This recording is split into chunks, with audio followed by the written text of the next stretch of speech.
Hey guys, so the first part of this video hit 1k views, which I'm really happy with. I think it's inevitable that these videos are always going to do slightly worse than the response videos. However, within the space of just over a week, 1k has gone from being a lofty goal to being what I'd consider the lowest bar to clear. If a video gets less than 1k, then I at least know that 50% of my subscribers are uninterested in it.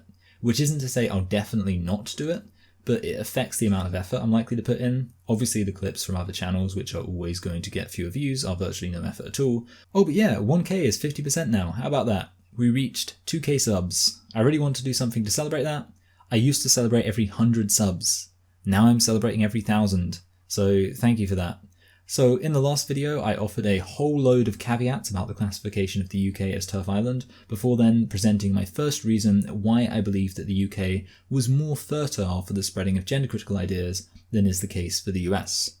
Basically that during the 1980s, in particular, the progressive left of the United States went in a direction of prioritizing identity as the way to understand oppression, while the UK put the focus more on the material. That's the only summary you're getting. If you want to know more in detail, just check out part 1, which I should have a link to in the top corner now. But since my previous video, we do have a new self-declared Princess of TERF Island. So I guess the term is now in vogue slightly more. Hooray! I'm the transgender princess of TERF Island. I'm not quite cynical enough to pretend that this video is a response to Philosophy Tube for the sake of the views, because outside of Philosophy Tube having mentioned the phrase TERF Island, this video has nothing to do with that recent development. Although, of course, if Philosophy Tube is successful in further normalising the trans rights agenda in the UK, and yes, by the way, I am considering responding to the press statement on Philosophy Tube's second channel, then the question of why is the UK TERF Island might become more prominent in the public consciousness. Anyway, I just wanted to start off this video with a reason suggested by Luke of Dankpole fame that British people in general tend to be more cynical and a little bit less susceptible to more sort of new agey postmodern ideas. So you tell some LA gluten-free yoga mum that gender is based on some kind of ethereal internal sense of self, and maybe they'll be like, oh yeah dude, right on man, that sounds totally groovy, which as we all know is how 100% of Americans talk. However, if you say that same thing to a British person, they'd be a bit more likely to say, what the bloody hell are you talking about? Like that.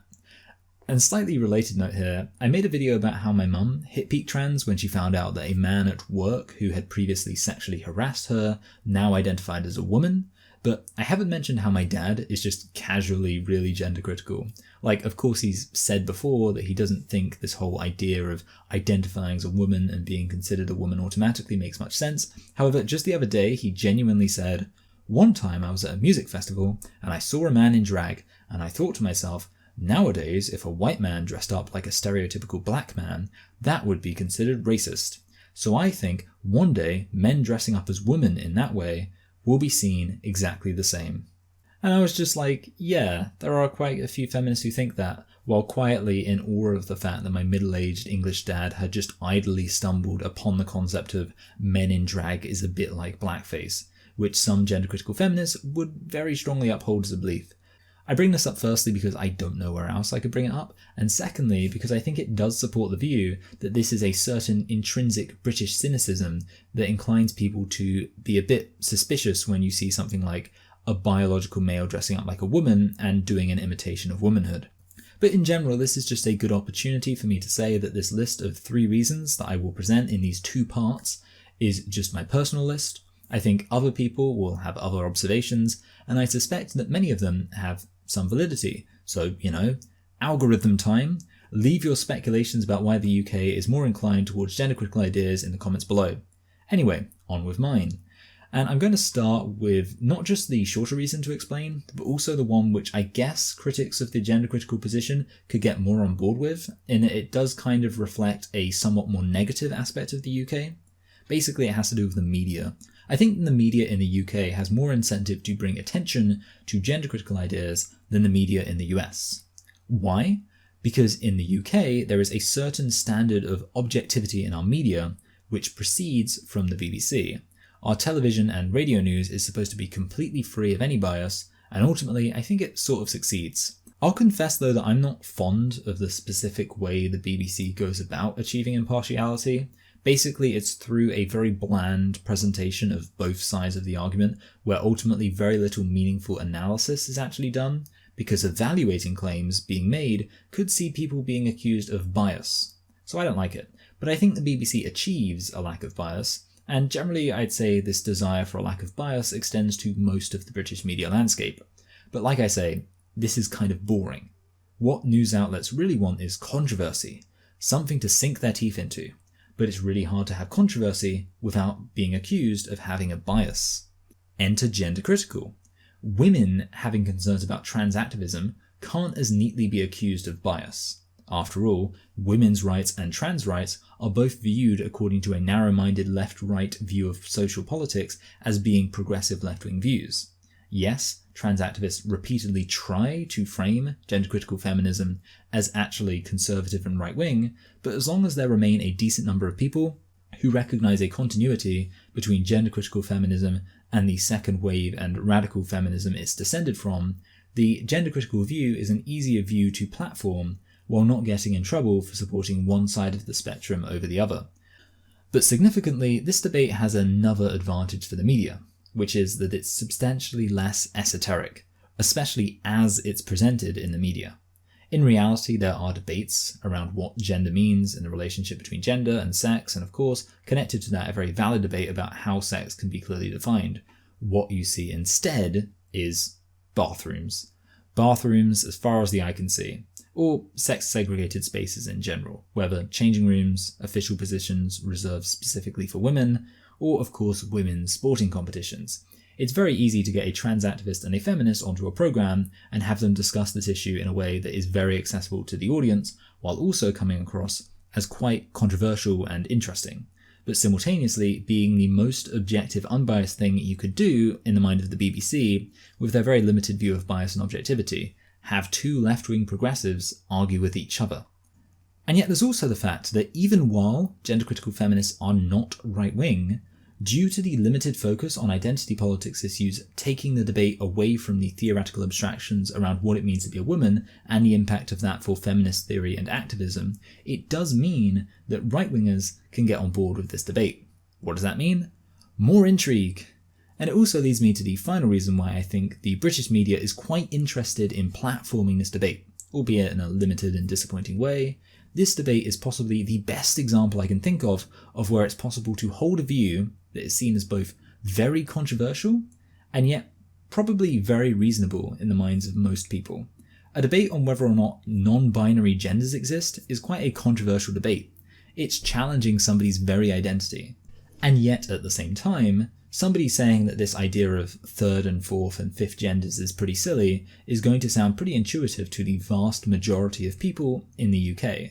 And when you put all of this together, you end up with why I believe that mainstream news in the UK would probably like to have somebody like me on their programme, if I was just a bit more prominent in terms of viewership, of course, because it's a controversial hot-button debate, and yet it isn't a partisan debate because I'm a progressive left-winger, and presumably so would be the hypothetical person I'd be debating. It's a controversial hot-button debate, and yet it doesn't involve any complicated language and can be reduced to relatively simple terms regarding women's sex-based rights. It's a controversial hot-button debate, and yet despite that I think most people would probably say the things that I'm saying and have generally said on this channel are pretty reasonable. I should say, by the way, that I've never really been a fan of the whole persecution complex around deplatforming. Like, there's this video on YouTube called the Pewdie Pipeline, which basically argues that Pewdie's edgy humour encourages people to be fascists. Whatever, I'm fine with that line of argument. However, what I'm not fine with is the video starts off with a disclaimer, like, YouTube is very likely to suppress this video. And it's like, get the genuine flip over yourself, mate. You've got 5k subs and this video is at the top of my recommended. They now have more subs, by the way, unsurprisingly. The point is, videos and channels seem to get catapulted to success in a somewhat arbitrary way. But let's be clear, YouTube just wants to make money. I don't understand how that can be controversial, it's just generally the case for all media. I don't believe that I'm some radical brave guy standing up against the evil YouTube scheme to stop me and silence my ideas. I very much suspect that the media, at least in the UK, wants to platform my ideas, for the very reasons I listed earlier. This isn't me officially saying cancel culture doesn't real, I think it does, but it's generally more of a bottom-up thing rather than a top-down thing. The Twitter mob are the real villains. So there we go. I think that the reason why gender-critical ideas are slightly more popular in the UK is simply because it's in the interest of the British media to promote these ideas, because controversy sells. Now, there is the fact that YouTube is an American company, and therefore I do think concerns about YouTube, and especially Twitter, are a bit more legitimate. So why are American companies not as interested in pushing forward gender-critical ideas? Well, quite simply because American companies don't have the same expectations of impartiality. Fox News doesn't need a gender-critical feminist to come on and give a sophisticated account of their concerns about transgender activism when they can just have a brazen anti-feminist come on and talk about how traditional masculinity and femininity is awesome and the liberals are trying to feminize all the boys and steal Christmas. And their reliably right-wing audience will eat all of that up uncritically. MSNBC has nothing to gain from venturing into the trans debate when they already have a reliably progressive audience, and bringing up the trans debate would do nothing but alienate a portion of them. Meanwhile, on the BBC, Channel 4 or ITV News, none of these channels have a distinctly left-wing or right-wing audience. So if they present an uncritical conservative view, they'll alienate half their audience. If they present an uncritical progressive view, they'll alienate half their audience. A gender-critical view, a criticism of trans activism coming from a feminist perspective, is a nice balance. And obviously, the more gender-critical ideas that are floating around in the media, the more likely people are to accept it. This whole talk of partisanship and impartiality leads us nicely on to the final reason why I believe gender-critical ideas are more popular in the UK than they are in the US: the current state of party politics. So, the US is very binary. You're either a Republican or you're a Democrat. The other parties are incredibly small and don't really make any appearance as far as the actual governing of the country is concerned. Now, it's true that there are divisions within the two parties, but even these are binary. You're either a Sanders/AOC favouring progressive Democrat or a Biden/Harris favouring moderate Democrat. You're either a Trump/Palin favouring crazy Republican or a McCain/Romney favouring moderate Republican. Like, think about it for a second. Excluding people who just don't vote, of whom there are a lot in America, but even then that's just a third binary to add to the table, you could say that almost everybody is covered under those two binaries. There were some Democrats who were upset that Biden won, but they would have been totally gung-ho about Sanders. There are some Republicans who were not down with Trump, but they would have been totally gung-ho about Romney. So it isn't purely binary. But it's a binary within a binary, I guess, if we're counting people who aren't invested in politics at all. Now, let's compare that to the UK. Firstly, it's not a binary. Sure, there are the Conservatives and Labour, but within the last decade, we've had the Liberal Democrats forming part of a coalition government. The Liberals, of course, occupy the centre of the British Overton window. However, left of Labour, we have the Greens. Right of the Conservatives, we have a veritable succession of far-right parties, whether it's the BNP, the British Freedom Party, the UK Independence Party, or of course, the Brexit Party. These parties have never gotten into Parliament, but they do consistently influence Conservative policies by threatening their position. For example, in 2015, David Cameron agreed to a referendum on the EU because he was concerned that otherwise Conservatives might move over to UKIP. In 2019, the Brexit Party formed an agreement with the Conservatives whereby they wouldn't stand in constituencies where they might take votes away from the Conservatives, and instead intentionally stood in constituencies where Labour voters would be likely to support them. So from left to right, then you have the Greens, Labour, Liberals, Conservatives, and some random but reliably popular far-right party to choose from. And that's before even getting into the fact that if you live in a devolved country of the UK, then you have a whole slew of national parties to choose from, which are all over the spectrum. And then on top of all this, there is one intra-party division in the UK too. No offence to the Tories, but their divisions have not been quite as relevant electorally speaking. However, what definitely has is, say it with me now, the Corbynista-Blairite division. I'm not going to get into specifics, but I think a fair way to draw the distinction would be to say that Corbynistas are anti-Semites, while Blairites are not. I'm kidding, of course. In reality, anti-Semitism beef aside, the main division is that Corbynistas are more social democrats, while Blairites are more what could be called social liberals. But even that terminology is contentious because some will say the Blairites are almost identical to the Conservatives, while some will say the Corbynistas are more like communists, while others will say that compared to old Labour, Corbynistas are veritably moderate. Now, for me personally, I don't care too much about any of these debates, because even with what might practically be considered 6 options to choose from, 5 parties, of which one is divided into 2 well-defined factions, I am still not wild about any of them. Admittedly, part of this comes down to personalities. I don't think Corbyn was a very good leader. I don't think Keir Starmer is a very good leader. However, it's also the fact that the Corbynistas are associated with Momentum, which is fronted by people like Owen Jones. Genuinely, there isn't really any political movement in the UK right now that I'm remotely invested in the success of. So, by contrast, the situation of progressive Democrats in the US, where they're only ever 2 binary decisions away from power, is positively enviable. Okay, but what does this have to do with why the UK is TERF Island? Pause now to see if you can work it out. We love a good old interactive challenge. Because if your political landscape has a small number of rigid binaries, that's way more likely to encourage groupthink. Like, supporting socialized medicine and your view on immigration, for example, should arguably only be tangentially related.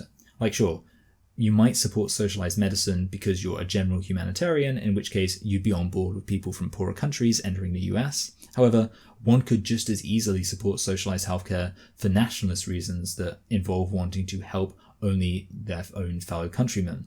So why is it that socialized healthcare is so overwhelmingly associated with wanting to abolish ICE? The naive position here would be to say, well, the reason why every single person who loves Bernie and AOC also agree on everything else is because all these other positions are just self-evidently the correct positions. Now, for the record, I agree with most positions your average Bernie bro or AOC stan would endorse. However, I'm skeptical of the notion that a massive group of people all just happen to be right about everything. Rather, I suspect that when your entire political spectrum boils down to basically 4 different groups, it's very likely that a lot of people will want to have a very cohesive in-group, not allowing for too much division. Because let's be real here, the Republicans really, really suck. The Republicans are garbage for women, they're garbage for LGBs, they're garbage for gender non-conforming people, they're garbage for people of colour, and they're garbage for the poor. So it makes sense that if you're somebody who cares about every single one of those different groups of people, you're obviously going to hate the Republicans. Indeed, you would probably conceptualize your politics in terms of opposition to the Republicans. You're a Democrat because you're not a Republican. And you're a progressive Democrat rather than a moderate Democrat because the moderate Dems are too close to and willing to work with the Republicans. There's a very obvious and very understandable us versus them thing going on. Are Republicans bad for trans people? Well, sort of. I don't imagine Republicans are invested in how gender is defined in the way that gender-critical feminists are, since Republicans don't want to organise around gender, and therefore, since it doesn't really matter to Republicans how gender is defined, I suspect they're generally willing to say that a passable trans woman is a woman. I mean, even ContraPoints has expressed preference for conservative spaces where people just assume womanhood based on a series of empty cultural signifiers, as opposed to certain progressive spaces where people never assume anybody's gender. And honestly, if ContraPoints came out tomorrow as a conservative, I think most Republicans would be all over that. And they'd be willing to use whatever pronouns necessary to lock down that support. Contra would be all over Fox News, and you can bet your sweet bippy they'd be dropping she's and hers like nobody's business. Because between you and me, most conservatives actually don't have any meaningful values. By contrast, because gender-critical feminists actually do care about how gender is defined and do object to queer theory definitions of gender based on actual principles, the vast majority of gender-critical feminists will not tailor their appraisal of somebody's gender based on political expedience. There are plenty of transgender individuals who oppose mainstream trans activism and stand by gender-critical feminists as allies. That's awesome. But for any gender-critical feminist, that shouldn't affect whether they consider that transgender individual to be the gender they identify as. Nonetheless, Republicans do have some reasons for going against transgender people. Obviously, conservatives believe in the idea of traditional masculinity and femininity. Now, sometimes this is why they're willing to give trans women who pass as stereotypically feminine certain courtesies, but insofar as a trans woman appears to be just a gender non-conforming man, Republicans aren't going to like that at all. As we've already established, they don't like gender nonconformity. They also don't like gay relationships, and it's certainly true that queer theory conceptions of gender complicate any rigid conception of sexuality. So ultimately, do the actions and rhetoric of the Republican Party hurt trans people? Yes. So, you're a progressive Democrat. You hate the Republicans. You stan AOC. And what do you see on the other side of the spectrum? You see Republicans hurting trans people. You also, by the way, see this happening not because of any legitimate principled beliefs about how gender should be defined, but rather simply because of standard conservative bigotry. So you huddle down with your in-group, you support all that good stuff, gay rights, racial justice, universal healthcare, equality of opportunity, and also, trans liberation now. And then one day, you find out about this idea, this weird idea. There are some people who call themselves feminists, so that's like your side, but then they also have some issues with how trans activists define gender, but that's like the other side. It's the bad people who have issues with trans people. And what do they mean having issues with how gender is defined? The bad people don't actually oppose trans rights based on anything meaningful. It's just standard conservative bigotry. They hate trans people because they hate gender non-conforming people. They have a rigid, essentialist idea of how gender must be, so these gender-critical feminists must also have a rigid, essentialist idea as well. And conservatives hate gays. Republicans hate the LGBTQ. So these gay rights activists who talk about LGB drop the T, they must secretly actually hate gays. Because, there's the Democrats and there's the Republicans. And then there's the left-wing Democrats and the moderate Republicans. And there's the right-wing Republicans and the far-right Republicans. And everybody knows that the left-wing Democrats love trans people. Trans women are women. And the moderate Democrats are, okay with trans people, but maybe some internalized transphobia. And the right-wing Republicans are overtly uncomfortable with trans people. And the far-right Republicans, they straight up hate trans people. So these gender-critical feminists, they must secretly be at least Republicans, if not far-right Republicans. Trump was the gender-critical president, Now, obviously, most of these people are not going so far as to claim that Chemaine Greer, for example, is literally a Republican. However, by having a very narrow view of politics, where there are only a few distinct groups, it seems like most progressive Americans are just really, really, really confused by the existence of gender-critical feminists. Most of them won't explicitly say, you are a Trump voting Republican. But what they'll probably say is, I just don't get it. What's the problem? Why do you hate trans people? And to be fair, British people aren't immune to this either, because let's never forget the time when Laurie Penny wrote a serious grown-up article trying to explain gender-critical feminism, and the first two words she used to describe it were weird and very strange. Honestly, though, when it comes to the actual prominent ideologues talking about this issue, I do wonder to what extent they're genuinely confused, and to what extent it's just that by feigning confusion they can avoid having to actually engage with gender-critical ideas seriously. But definitely, for your average progressive Democrat tweeter, I think they're genuinely just befuddled at how there can be feminists, the good guys, who are also transphobes, the bad guys. And then these poor American progressives, already furrowing their brow in a vain attempt to understand the situation, then discover something even more shocking. There's an entire island that has a decent number of people for whom this idea of somebody being both a feminist and caring and having strong feelings about how gender should be defined is not only comprehensible, but even comparatively acceptable. Like, to the extent that the trans debate really isn't even between conservatives and progressives in the UK, but between different flavours of progressive. Although I will admit, with some conservatives perfectly willing to exploit the opportunity to express their own views about trans people. Now, how strange must that be to the American progressive to see an island of TERFs, a veritable TERF island? Indeed, they might very well want to know, why is Britain TERF island? And yet, basically the answer is just that the UK political landscape is much less clearly delineated. Like, I've already expressed this in general terms with reference to the fact I dislike all the political options available, but let's just be specific about trans issues. So firstly, regarding the Conservatives, they've basically assumed the standard position of not caring, which isn't exactly great. Theresa May introduced a plan in 2018 to make changing your gender easier. Boris Johnson got rid of it. In general, the Conservative Party position is basically they don't care and they can't agree, which means if you're somebody who does care and think that how gender is defined matters, well, that's a pretty rubbish option for you. I'll say briefly regarding the far-right parties that obviously gender-critical feminists would be against them for other reasons, but even on the subject of trans rights, I feel most far-right parties also would be more on the side of not caring. None of them have picked it up as a position to champion, probably because they already know it wouldn't gain them any meaningful support from gender-critical feminists who would already oppose far-right parties for, again, other reasons. Now, regarding the Liberals, they're like the worst, so much so that I barely need to even go into it. They obviously haven't passed any policies, but they have been very vocal in coming out on the side of gender identity extremist trans activists.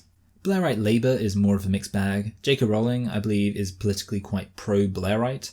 Jess Phillips, who is a centrist Labour politician, has said some stuff implying sympathies for the gender-critical position. However, Labour have also had issues giving political offices that are nominally reserved for women to trans women, and you get the impression that meek old wishy-washy Keir Starmer is not going to make any sort of stand on the issue.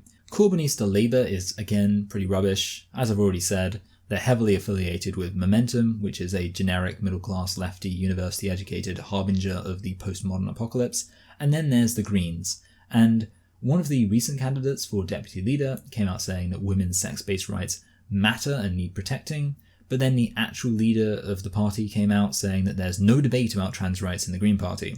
So there we go, a mixed bag. Although, by the way, when I suggest that some of these parties have gender-critical elements or personalities in them, I'm just talking about the most mild of criticisms of transgender activism, like J.K. Rowling levels. Don't get excited.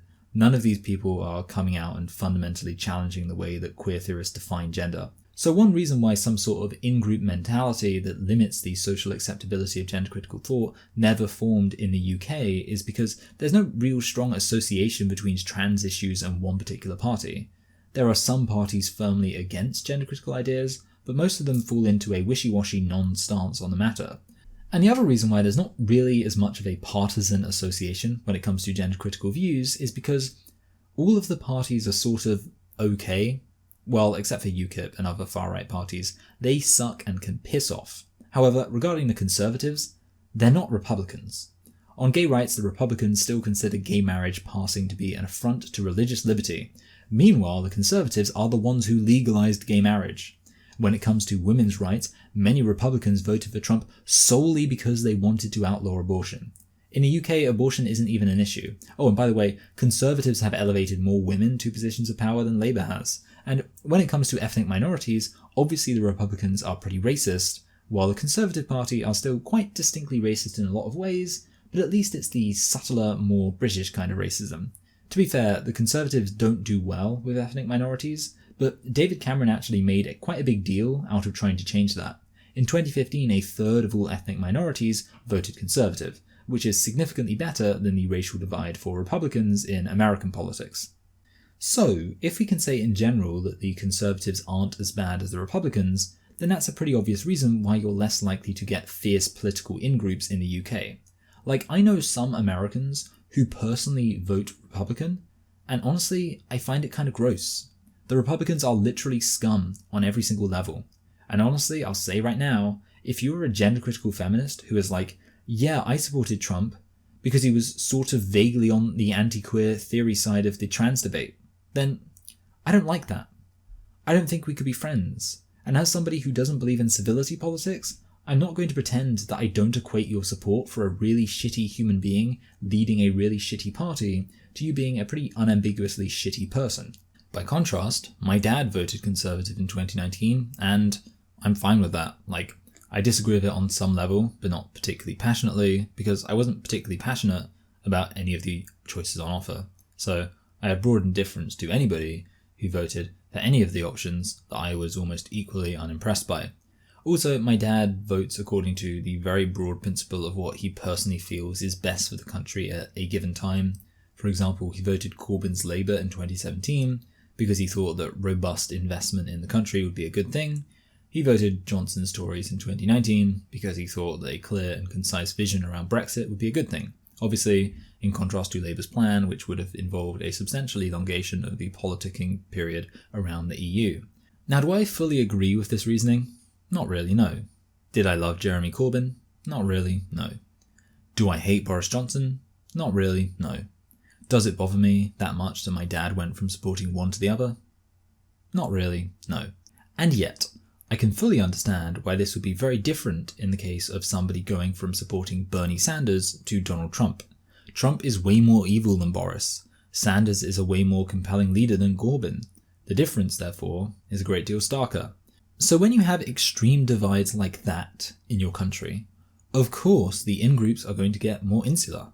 Dissenting opinions within a particular group are going to be viewed with more suspicion, and as such, any ideas which might go against the conventional political spectrum in a given country are going to be way more suspect. A progressive Democrat having criticisms of trans activism? Unthinkable. That's what the Republicans do. But a British person, broadly unimpressed by the litany of pretty average and quite similar options available, they're not giving up anything like as much by embracing gender-critical ideas.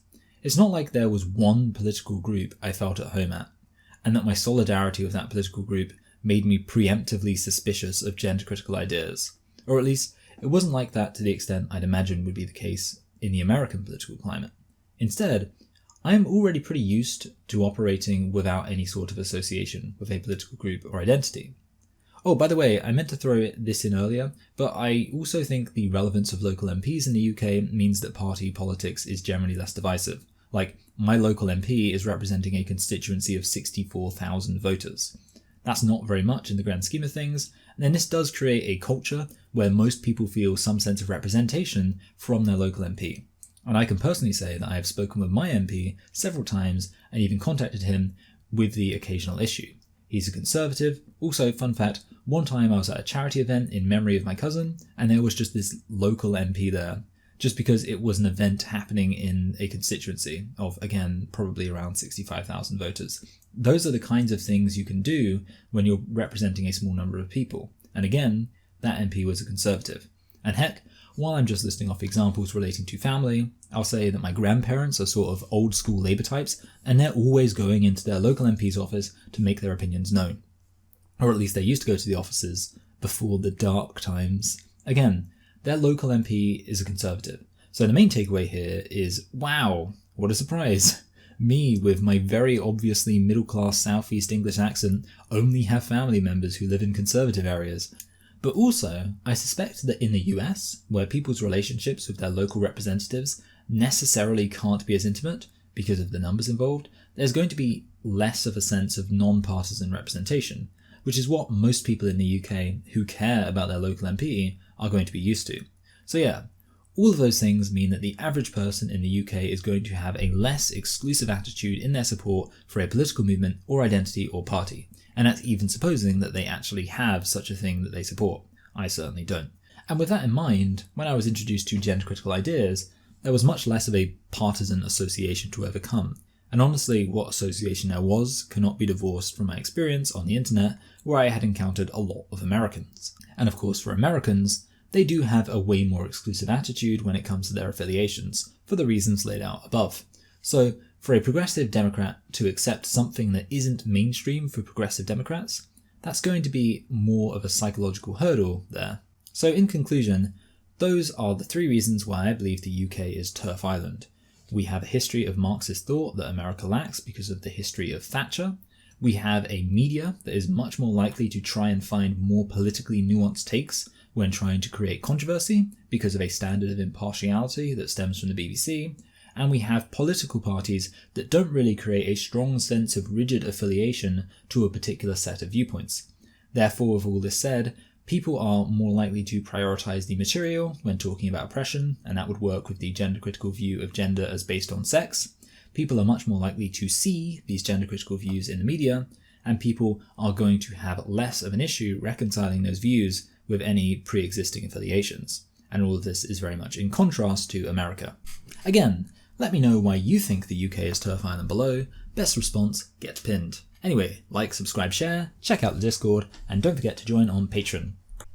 Thank you to my current patrons, Hannah, Kirsten, Stephen, Nancy, Lizu, Constant Disappointment, Adriana, Harper, Alex, Leica, Jane, George, Katie, Ryan, Vishnuvius, That Feminist If I Warned You About, Lily, Emily, Frederica, A, Evan, Philip, Anna, Sophie, Jamie, Pastor, Lena, Julie. You're all very appreciated. Do it! Just do it! Yes, you can!